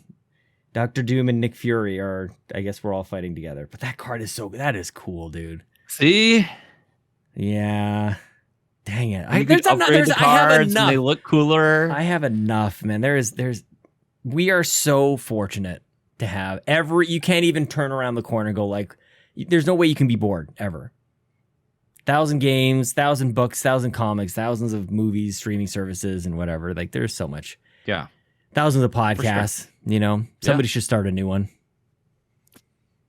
Someone just did right now. Yeah. Someone somewhere just started their first podcast. You've been wanting to quit podcasting for as long as you've been making podcasts, and now here you are. You're going to do a new one. I am. Yeah, man. Yeah. You're doing it right, though. I love this idea, though, by the way. Well, here's the thing, and I'm glad. I know you wouldn't be like this. However, like, I don't want you to feel like, in my part of my like, oh, Sean's gonna think it's a blatant. I'm just making a blatant copy of something he does, and I don't want it to come across like that, But it's a blatant ripoff of. Sweet Hangs, you could say is a blatant ripoff of Flexible. So you had it coming. You there you go. Bitch. Yeah, there you go. That's. It's not wrong. Yeah. No, we've struggled for this is where this was birthed from. So we've struggled obviously in Fluxland, and then we shifted to that bi-weekly format. And there's been in times where it doesn't work out, and I've had guests step in, or I do the solo thing. And the on the off week was supposed to be okay. We're going to work on supplemental or extra things, and that quickly died out, and that extra week was like, oh, we can do it's a free day to do whatever we want and enjoy our time, which is important in life as well. But it's obviously never set well with me either, that we, I know we're a small, we've always been a 2-man crew for the most part, and like in terms of we've been lucky enough, and we've had people support us as long as we have on Patreon. But it's like not like we've never had it. Like, why would you? Because you're not getting, besides like wanting to support us because you like us, there's no content dripping from that, and that's always really bothered me, that there hasn't been a content feed that's coming through that. So it was a way to satisfy, like, let's give something back to the people. But then, it kind of stemmed from this thing of, this movement on my professional side as well, where I wanted to, I'm trying to make the proper connections in my industry and in my professional career. But then I was like, I wanted to, like, much like I've heard you talk about, is, you want to improve your own skill sets and kind of put yourself out there and make yourself uncomfortable. And I look at it as a challenge of personal growth. So the name I'm stealing right from Tuesdays with Maury is where that inspiration comes. My Tuesdays with Fluxay. Love it. So that's where the name comes from, because the Tuesdays, I thought, if I twofold, I could do the show with someone on a Tuesday when I have the off night, but then I'll probably just release it on Tuesday too. And then I thought, and hell, Flux, you see it, Fluxables doesn't really release on Tuesdays anymore. It kind of releases when it releases, and that's the whole subject, because it's like Lucas is still doing the editing, and so I'm not always going to be like, so when the hell are you going to edit that show and get it out there? You just think when he that. gets the time, it's fine. Yeah, I do think that. Yeah, yes, you pretty can't much. say it, of course. Can't say it, but except here. So, that's where it kind of stemmed from. But then I was like, something that always came about, I think maybe during the Black Lives Matter, and I think there's been a big push to, as a majority, to help amplify the voices of minorities. And that's not really my current podcast doesn't do a great method of that. So it's kind of exciting to delve into something new where, if it's going to be a one-on-one interview, conversation focused platform, that I want to try to make it a point to highlight people that I don't talk to every day. Like, I look at this, and it was exciting and humbling at the same point. Or I just put this random tweet out there like, hey, I've got this new thing in the works, love to, if anybody's interested, let me know. And I've I probably have enough guests already that the first year is set. But I want to expand beyond just my gaming sphere, and I'd love to talk to people, like all people of all walks of life, really, and I don't know what the focus will be just yet, and I think maybe those first few episodes will kind of dictate that. I don't know if, and I think I kind of want the guests to dictate that as well. Like, I don't know if I just want to, I guess that it's almost like I want them to be able to, like, give me your elevator pitch of you, and like to learn about who you are, what makes you tick, what's your thing. And if they want to come on and talk about a video game, sure, obviously do that. But I think it's just exciting to have that open platform. And I think it's definitely got me excited at, like, the idea of thinking about it and doing that. And then just the fact that I only have to, not to say that my co-hosts have never been unreliable, but I only have to rely on myself to do this. And that's why this show started. And carrying a one-man podcast where you have to have an energy and have like a constant stream of thought of, like, okay, this is where I'm going and these are the points I want to talk about. Right. So I don't know. I'm excited to just get it up and running and going, and I don't know when that's going to be just yet. Some person said he has to have dibs, so I guess I might give him first shot. Doesn't have to be first. See. Don't ruin your start or whatever, like, based on me. I was only kidding.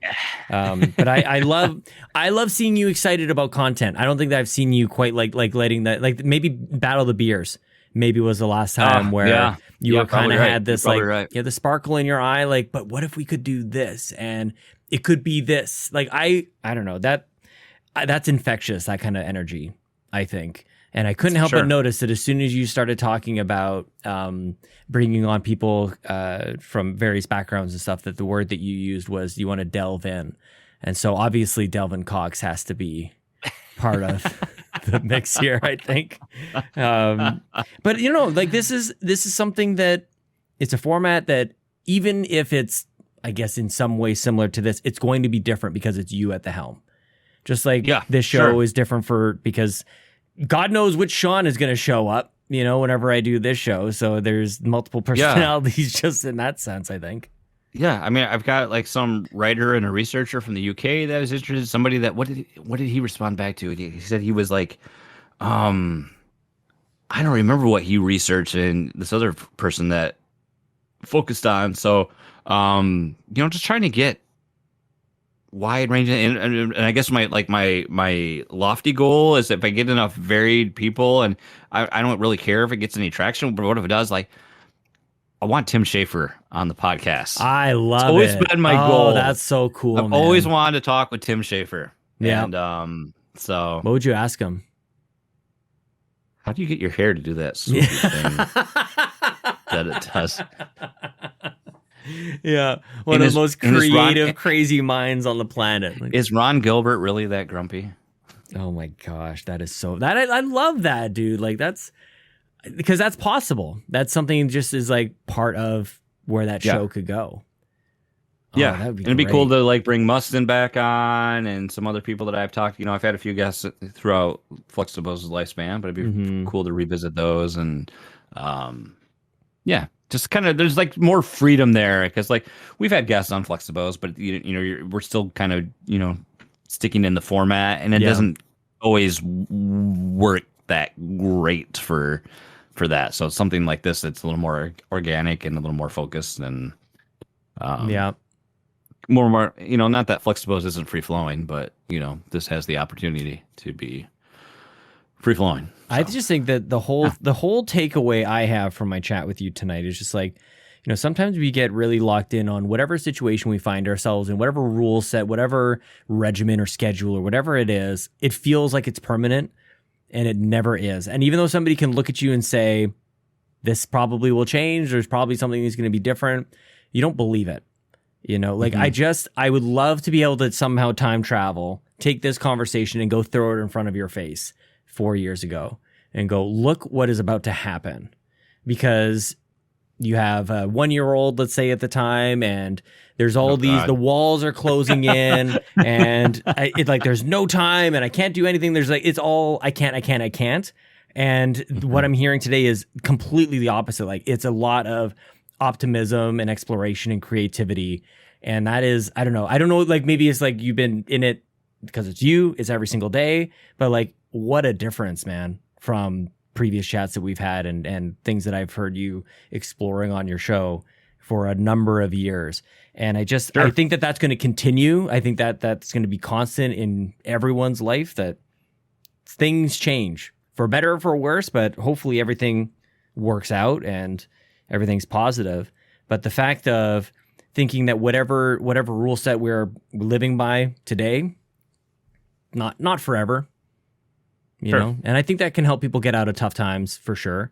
It can also make you appreciate when times are good, I think, as well. It's like, that's not forever either, sadly enough. So, you can wake up with a little gratitude on that front too. But I'm just happy to see you with a little gleam in your eye. Well, thank you. Yeah, it might be might be the beer. Sometimes the mustache curls all the way, and I think it actually gets into my eye. Yeah, just a little. Yeah, you could start going for the. It's kind of like a puncture. You could start going for the Robotnik look. That's that came up in the old Discord the other day. Next year's Halloween. Yeah, you're like Jim Carrey, like in the first movie right now. Yeah. Yeah. Once I get to the mushroom planet. Dude, I just love this movie, man. I want to have like some sort of secret Easter egg every episode, just like some sort of reference, like a line from the movie or something. Or I don't think I've ever. And I don't know if you're trying to wind. Are you trying to wind down the show? Or are we still going? Where are we at? What do you want to do? What do you know? Yeah, what do you want to do? I haven't. Much for my lack of focus and lack of time, but the only time I listen to podcasts now are in my very brief commute. So I don't think I ever got I had a chance to hear your opinion. Like, what's your take on on Mario. Like, what are your thoughts on the movie? The movie and what that's going to be. Speaking of, as we speak on mushrooms here, that's the thing. I actually thought in the Sonic movie they're like, Patreon.com/flexipose. By the way, Patreon.com/flexipose. Oh snap! Okay, Please. yeah. Oh, for the show is exclusive. Yeah, it's not gonna be exclusive. No, I'm gonna do probably just. I thought about it, but I don't want to do that. So I'll probably do just like early access. Yeah, through that, But who knows? Maybe I just say, you know what? Paywall, mother. Damn right. Pay me. You want this greatness? Yeah. You see this? You want more of this? Gotta pay me. Go. I think the aggressive take will probably work for you quite well. Yep. Keep it going. I mean, webcam girls don't give it up for free either. So I mean, you gotta. Not wait, entirely. What? Yeah. The Mario movie, speaking of family-friendly stuff, I honestly don't know if I'm going to be able to have whatever an objective take on it, whatever that even means. My kids are so excited about it. One of my favorite things that we've been doing recently is just going over to the mall that's like 5 minutes away. There's a movie theater there. We just walk by and just see what posters are. Because when I was a kid, I loved movie posters. I was obsessed and they seem so out of reach. Yeah, totally. And so my kids are starting to enjoy that as well and just kind of seeing the Minions thing over here and whatever. And so the Mario poster that we all saw on Twitter was now up at the theater coming April 7th. Nice. So yeah, my daughter saw it the other day and she just got so pumped. And so I was reading it. I'm like, yeah, it says April 7th. She's like, that's right by Lincoln's birthday. And so she was getting really excited and she wanted to go home to tell him about it. So I think I'm going to be at the point where whatever it is, I'm just going to be very excited to see it with my kids. Yeah, just like the experience I had, probably one of the coolest, most fun weekends we had was the weekend we saw Sonic 2 because it was the weekend it was just us together anyway, and then my son loves popcorn, so I'll never forget we get there and he's like, this is the best popcorn ever. and he's like, Dad, hold my popcorn but don't eat it. And so the whole time I'm holding his popcorn, I'm eating it. He's like, Dad, stop eating my popcorn. Just like that day I showed him the trailer, he watched that trailer at least 10 times. That's in awesome. A row. That's cool. So very much all excited about that. And I think as parents with children that are even mildly interested in some of the same things we are, it doesn't even matter because at that point you're not just going to that experience for yourself, you're going to that experience to see it through the eyes of your kids. Totally. Yeah. Yeah, my kids don't really sit through many movies, but they will sit through Sonic. We just that. The reason I have my Paramount Plus subscription or whatever is we're on a 7-day free trial because Sonic was streaming on there. So is that your ringtone now? Little Green Hill Zone? Yeah, because I'm such a classic Sonic fan. I've been talking about Sonic my entire life. Just go back into the annals of We the GamerCast. And I'll never forget though. Not even I grew up as it's funny, I identify more as a Super Nintendo fan now, but I was a Genesis kid growing up and loved Sonic, and it wasn't until you go back and play those games that it kind of comes back and sinks in. But I'll just never forget, even when the trailer, at the first movie, I was like, bah, because I didn't even watch that until it hit streaming. But then I remember the teaser for the second one, and they had the remix of the themes, and the thing is oh my gosh, they nailed it, man.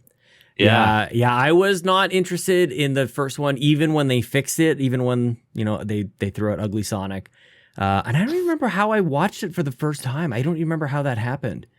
Did you?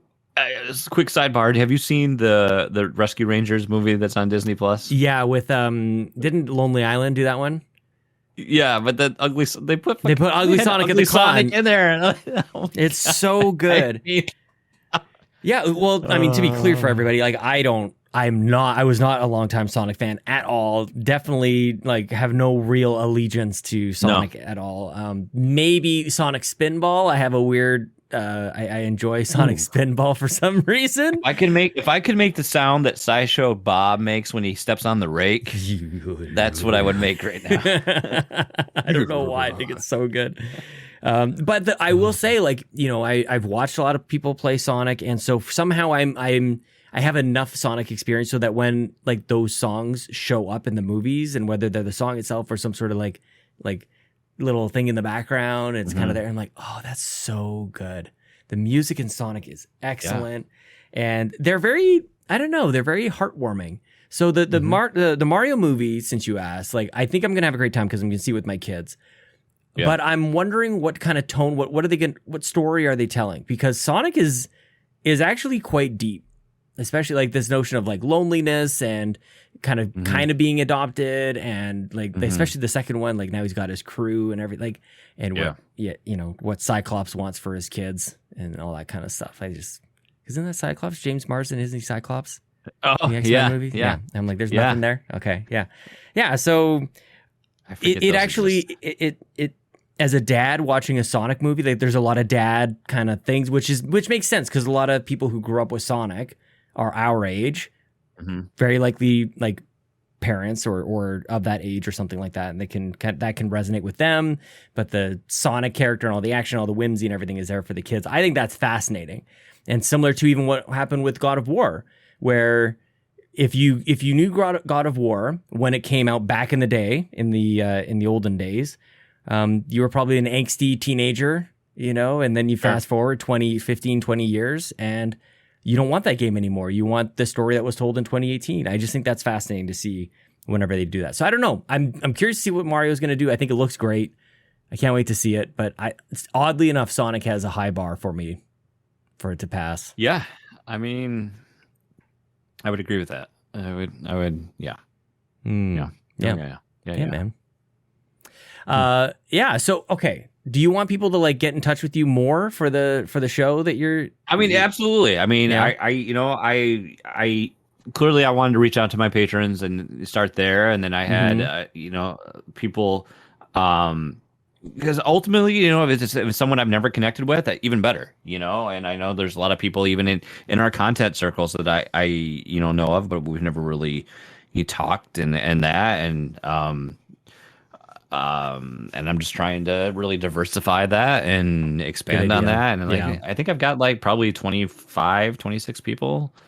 And you're doing it bi-weekly? Is that going to be the off weeks for the show? that was the thing, is that was the original intention. But like, I was talking to my wife about it, and then she was really supportive. So I think, I have a feeling part of me was like, what if this kind of takes over and then Flextapose becomes the second show? Yeah. And maybe that's not a bad thing just with where we're at. Yeah. Kevin's always got a lot going on. Lucas obviously has a lot going on. So I don't know.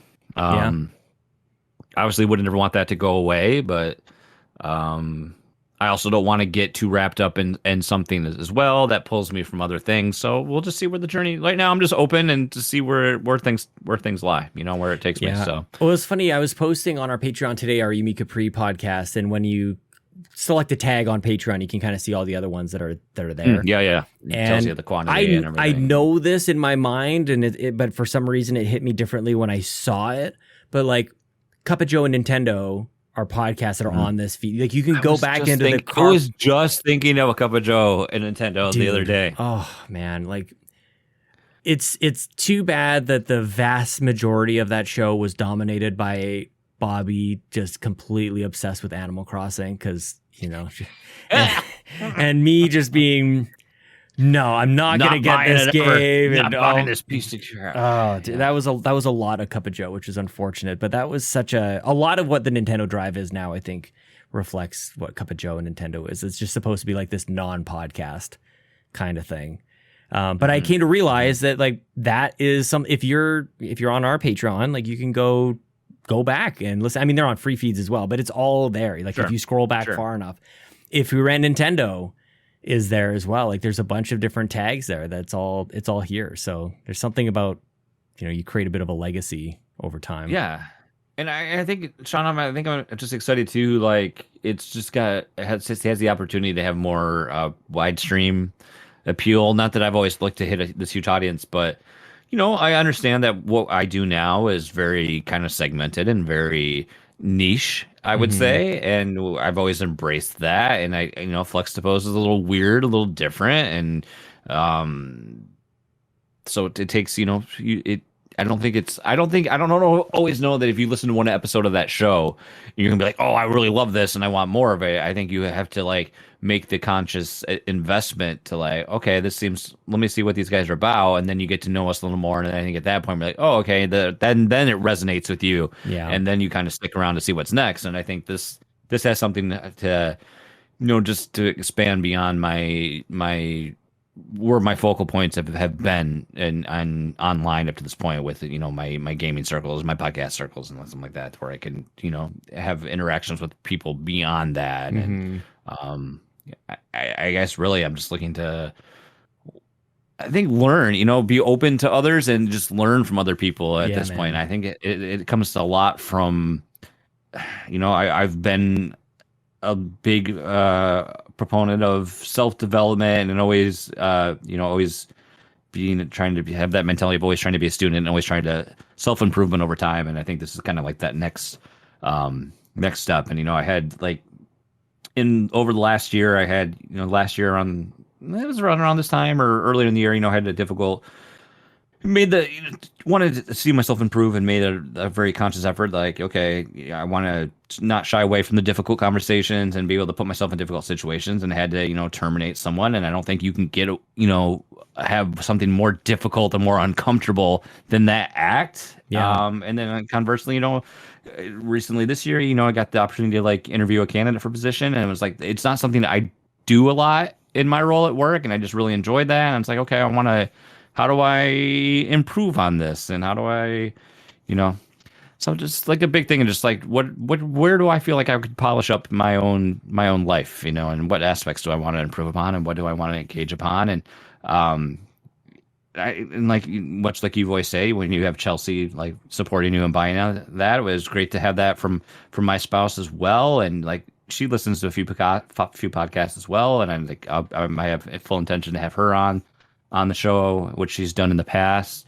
And like she said, like, could I ever interview people too? I was like, yeah, why the hell not? If you want to do it, like that's something you want to do, yeah, come on there and you can have it. Yeah, give her the reins to a few episodes. I can take the night off and kick back. Yeah, hell, why the hell not? So do you think kind of were you holding back, like trying to like maybe sharing some of your hopes and dreams with like whatever's next? Did you feel like you were closed? Like, did you expect her to have a different take on whatever was next in the content creation realm? Did you think there was not much of a runway for you to explore? I don't think so. Like, I think our problems like we have is we're both her and I together are going to be very too accommodating to one another. And we're very both not apt to speak up when one of us needs something. Right. Like in terms of like, if I need time alone to do something, I'm going to be I'm not very good at vocalizing that to her. And like same thing too. Like only every once in a while she'll be like, you need to go do something because I don't want to see you tonight, But we're very much like not going to let that come to the forefront. We're just we'll fall into our routines or whatever. So yeah. So I always wanted to, part of me is always I want to be available and not, book up my times and this and that. But that's why that's the perfect thing. If I do like a 30-45 minute goal, that's only a small shot, Easy peasy. Well, and I wanted to ask about that because it's funny the way that you even describe it, that you always want to be accommodating for each other. It's like that's the exact person who you should be able to say, I want to do, like they will accommodate, like exactly. Like so exactly. It's this reverse, like if one of us ever said like I need to do this, and then like yes, they would accommodate it. Yeah, we're both holding back to speak up and actually say that. You know? You're the same side of a magnet, just like you're too similar, and then it repels. And it's like we're both Canadian, and we're like, sorry, I can't. I just want to. Is that okay? I'm gonna, sorry. Totally. So there's a presumption or set of assumptions that you like. So hopefully it's not too much of a personal kind of question. Like, tell me more about your wife and how that kind of stuff. But I just think this whole thing, again, it just speaks to the shatter your expectations. Like whatever you think is the rule, like just explore it. I love this idea. Like when you talk about self-improvement and being open to learning a lesson or two here, they're like, it will serve you so well, because so many people are not open to that. And this goes back even to the Bobby days too. Like when everybody is doing this thing, you go just a little bit over here and you're all on your own. You're unique and you're different. You stand out and you can do new things, and that, like, not many people have that growth mindset. I think they want to think they have a growth mindset. They want to think like they can be humble and have humility and learn from mistakes and take accountability for things going wrong. Like, that's hard to do. But if you're open to it and knowing that there's a positive thing on the other side of it, it's like, man, then anything is possible at that level. Yeah. Especially if you're aligned with people who see that. Because a lot of people won't. But if you are able to the mentorship idea, like if you have a mentor or if you work with somebody who sees that that's the approach and you can articulate that this is what you're doing, I think that's going to work out really well for you. That's what I got to say about that. Oh, well, thank you. You're welcome, man. Thank you. It's going to be great. This is awesome. Very excited for you. That's the thing. We, the GamerCast, we get these snapshots in time and life for these people. Just like... You didn't get Emo Flux for an episode. No. We had Emo Fluxes, just like My Chemical Romance. Like, we don't need a reunion with Emo Flux. It's fine. That's just let it be on a compact disc somewhere. I like this Flux. Ambitious. What's possible? Creative. It's so cool, man. Love to see it. Well, I appreciate that. Thank you. Thank you, sir. Well, I'm glad that we got to let people know all about it. And I want, this is a bit of a weird kind of goal, but let's inundate Jason Lacy with requests to be on the show. Let's get you just maxed out to the point where you've got to get 3 shows per week. Where I have to do the show weekly. Yeah. It's a good problem to have, man. And I'm glad to see you do it, because this is the other thing. Even just to take it beyond you, I think that a lot of people would like to do something like this. And some people might say, this might sound like, I don't mean to sound like an egotistical kind of person to say this, but I've heard people say, I can't do that because I'm not you, like as in me, Sean Capri. Sure. I don't have what you have. I don't have the community, blah, blah, blah. I'm pretty sure I've said that. But it's garbage. I'm not special. I've thought that in the past, It's stupid. It's like, there's nothing... I just do just something a little different, and have been at this for like since 2015. We're coming up on 7 years of We the GamerCast.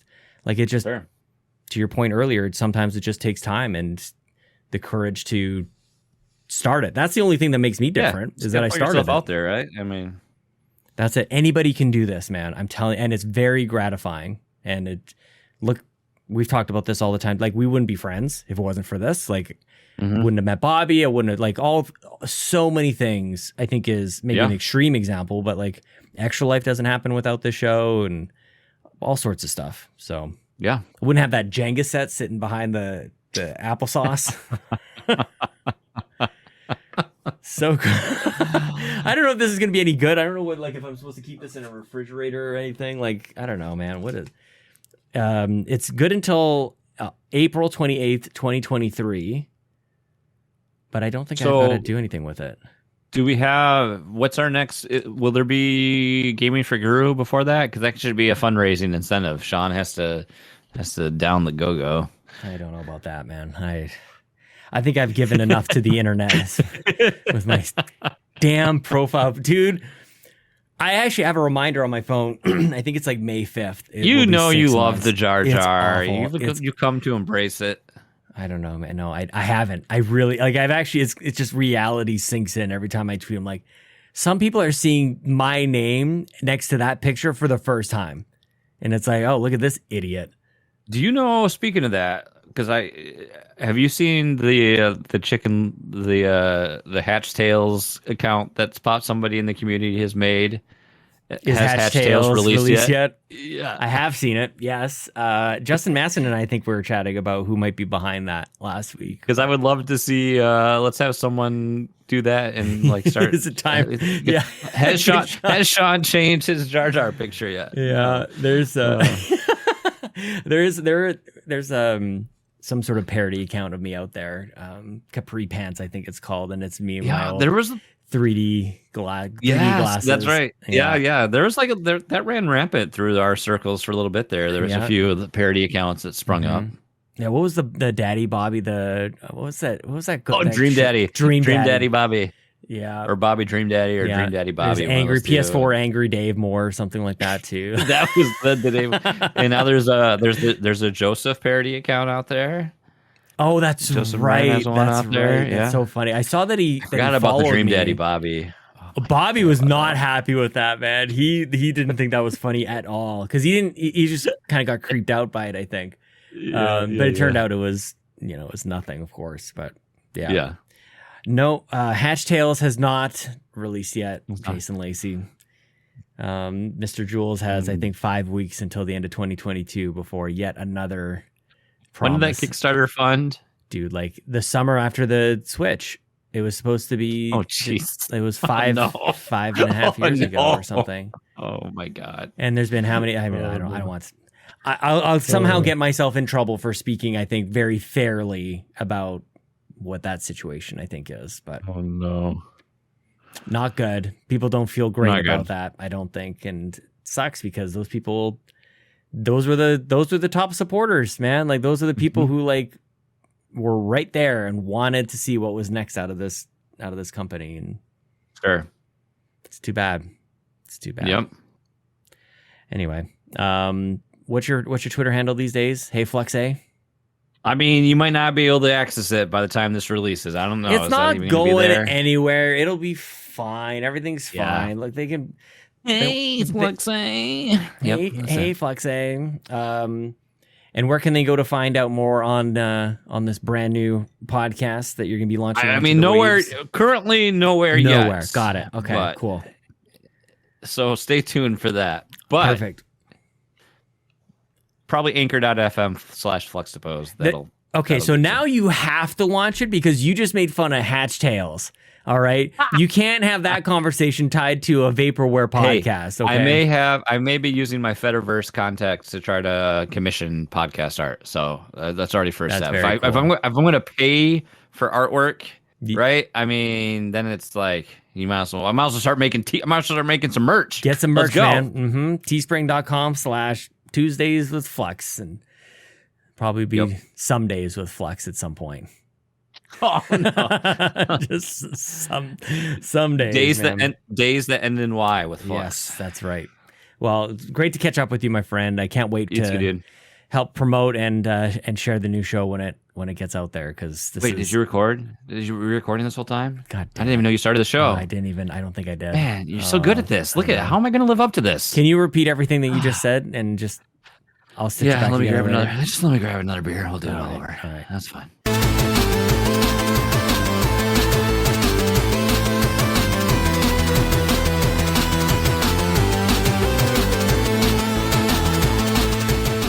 Thank you, Mr. Lacy. I love seeing this side of you, my friend. I'm so glad to see it. Be on the lookout because we're gonna be talking about this new show, and I like to joke around a little bit. Like I want a dibs on first. You know, I want to be first, but I don't want to hold things up, Jason. If you got guests lined up, man, you go nuts. And maybe I don't want to actually be the first one. Go get an audience or something for. go figure this out before I jump on. Plus we just chat, but happy to see it. Everybody should do a podcast. I'm telling you guys, there's something to it. Very, very enriching if you allow it to be. But man, thank you guys so much for being here, by the way. Thanks for supporting the show. Thanks for supporting us at patreon.com/carpoolgaming.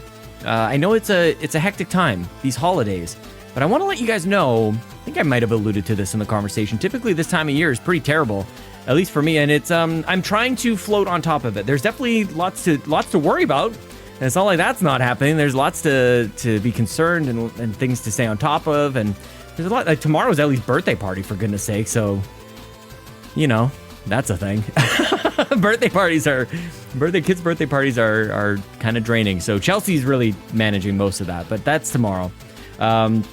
There's too many games, but that's a good thing. That can't be weighing us down. So I'm trying to stay on top of it all. One day at a time, one step at a time, and at the very least, coffee's on sale at McDonald's. This is not sponsored. They still have not sponsored us, and if they don't, whatever. I'm not going to grease any corporate backs or whatever the term is. I just enjoy my McDonald's. McDonald's, if you want to throw some cash my way or whatever, or even like every fifth coffee I get a free one, like something that'd be kind of nice, or even just see me, senpai. You know, we spend a lot of money at McDonald's. It's just the drinks, but that's what it is. I was feeling like I wanted to treat myself, so I also got a Diet Coke. So that's probably weird though.